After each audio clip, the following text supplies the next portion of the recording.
Hello friends, legal and social awareness के एक और एपिसोड में आप सभी का बहुत बहुत स्वागत है। मैं करीम अहमद सिद्दीकी एडवोकेट। कैसे आप सब लोग? उम्मीद करता हूं कि आप सभी लोग स्वस्थ होंगे और अच्छे होंगे। साथियों, वैसे तो सुप्रीम कोर्ट के द्वारा 498A को लेकर के लगातार कई लैंडमार्क जजमेंट दिए गए हैं और कंसिस्टेंटली जजमेंट आ रहे हैं। मैं भी समय समय पर सुप्रीम कोर्ट के 498A पे जो लैंडमार्क जजमेंट होते हैं, वो चाहे हस्बैंड के फेवर में हो और चाहे वाइफ के फेवर में हो, उन जजमेंट्स को लेकर के मैं एपिसोड आपके बीच में आता रहता हूँ। मेरे 498A के जजमेंट्स की जो प्लेलिस्ट है उसका लिंक मैं आई बटन में दे दूंगा। आप अगर डिटेल में वीडियोस को देखना चाहते हैं तो देख सकते हैं।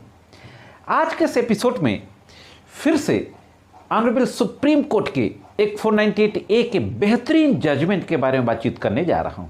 और यह जजमेंट अभी 21 अक्टूबर यानी 21 अक्टूबर 2024 को एक सुप्रीम कोर्ट की डिवीजन बेंच के द्वारा डिलीवर किया गया है।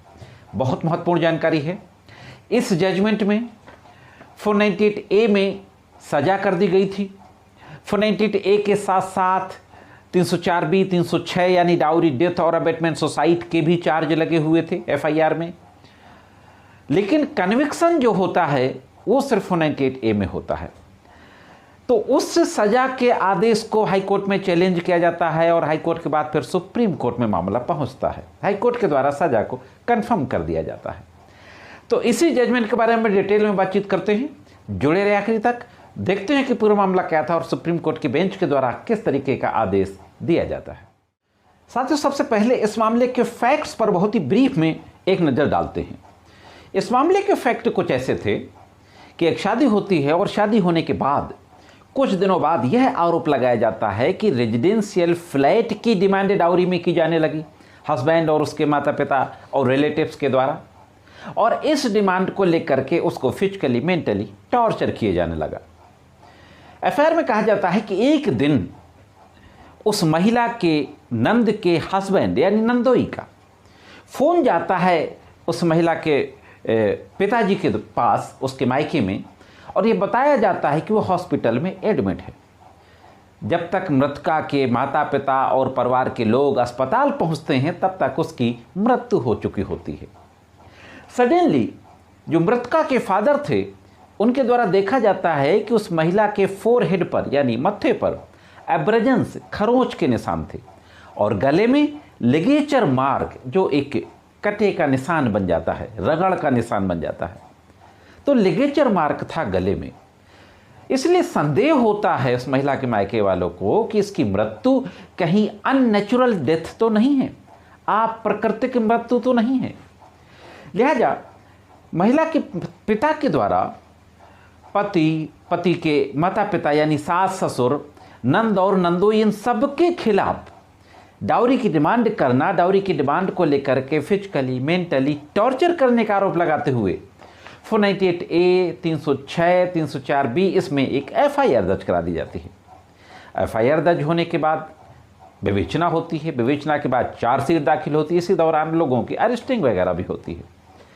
चार्जशीट फाइनली आने के बाद सेशन कोर्ट में केस कमिट होता है और वहाँ पर फिर ट्रायल चलता है। ट्रायल के बाद सभी लोगों को कन्विक्शन कर दिया जाता है। हालांकि 306 और 304B में एक्विटल कर दिया जाता है, लेकिन 498A में 3 साल की सजा और 1000 रुपया जुर्माना, और जुर्माना ना अदा करने पर 2 मंथ की एक्स्ट्रा सजा, लीगल इम्प्रिजनमेंट, सश्रम कारावास की सजा सुनाई जाती है सेशन कोर्ट के द्वारा। सेशन कोर्ट के इस सजा के आदेश के खिलाफ हाई कोर्ट में अपील दाखिल होती है मुंबई हाई कोर्ट में। मुंबई हाई कोर्ट के द्वारा मुलजिमानों की अपील को डिसमिस कर दिया जाता है और ट्रायल कोर्ट के सजा के आदेश को कंफर्म कर दिया जाता है। अब मुंबई हाई कोर्ट के और सेशन कोर्ट के दोनों फैसलों को सुप्रीम कोर्ट में SLP क्रिमिनल के जरिए चैलेंज किया जाता है। तो देखते हैं कि सुप्रीम कोर्ट में किस तरीके का आर्गुमेंट होता है और फाइनली सुप्रीम कोर्ट के द्वारा कौन सी महत्वपूर्ण टिप्पणी की जाती है और क्या आदेश पारित किया जाता है। दोस्तों, जो अपील सुप्रीम कोर्ट पहुंचती है criminal SLP number 8245/2023 Yashodeep Bishan Rao Badode बनाम महाराष्ट्र राज्य 21 अक्टूबर को इसमें जजमेंट आता है। यह जो जजमेंट आता है ये सिर्फ नंदोई की अपील पर जजमेंट आता है। दोनों पक्षों के एडवोकेट के द्वारा आर्गुमेंट होता है। अपीलेंट के एडवोकेट के द्वारा कहा जाता है कि there is no any evidence against the appellant. सिर्फ इस बेस पे इनको फंसाया गया, इनकी सजा की गई क्योंकि ये रिश्तेदार थे, उसकी नंद सविता के हस्बैंड थे। इसके अलावा कोई और एविडेंस नहीं है। सुप्रीम कोर्ट के द्वारा पूरी पत्रावली को देखने के बाद, दोनों पक्षों के आर्गुमेंट सुनने के बाद बहुत ही महत्वपूर्ण टिप्पणी की जाती है। यह कहा जाता है, न्यायमूर्ति सीटी रवि कुमार और न्यायमूर्ति संजय कुमार की बेंच के द्वारा इस मामले की सुनवाई की जा रही थी। पीठ ने कहा कि दूसरे आरोपी सविता का पति होना, जिसे निचली अदालतों ने उपरोक्त अपराध के लिए दोषी पाया था, अपीलकर्ता को रिकॉर्ड पर किसी विशिष्ट सामग्री के अभाव में उक्त अपराध के तहत दोषी ठहराने का आधार नहीं हो सकता। जब तक कि कोई स्पेसिफिक मटेरियल ना हो किसी के खिलाफ, तो सिर्फ हस्बैंड के रिलेटिव होने के बेस पे कन्विक्शन नहीं किया जा सकता। ये मोटी मोटी बात सुप्रीम कोर्ट ने कही।